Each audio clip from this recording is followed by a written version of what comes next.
रोज रोज डब्याला अगदी करायचं तरी काय? काही नाही करायचं. मुरुडकर किचनला लाईक आणि फॉलो करायचं. म्हणजेच तुम्हाला इथे डब्याचे भरपूर पदार्थ बघायला मिळतील. आज डब्यामध्ये काय?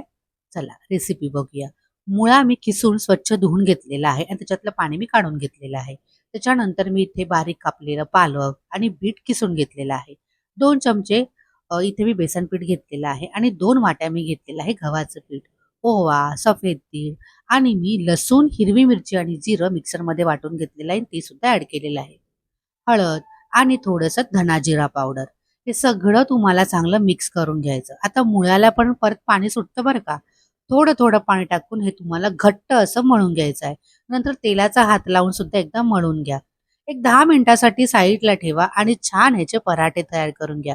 आता ह्या पराठ्याचं नाव आहे पालक आणि मुळ्याचे पराठे. पराठे मस्तपैकी तूप लावून दोन्ही साईडने तुम्हाला भाजून घ्यायचे आहे.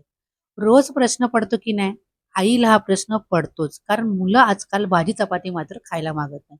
त्यांना पाहिजे वेगवेगळी व्हरायटी आणि ह्याच व्हरायटीसाठी तुम्हाला माझ्या पेजला फॉलो करायचं आहे. छान खरपूस असे भाजून घ्यायचे आहेत. आता हे डब्यात देणार असाल तर थोडेसे जाडसर बनवा आणि जर लगेच खाणार असाल तर पातळ बनवले तरी चालतील. आता मी इथे तूप लावले. तुम्ही तेल किंवा लोणी काहीही वापरू शकता. छान डब्यामध्ये तुम्ही हे द्या. संध्याकाळपर्यंत हे नरम राहतात.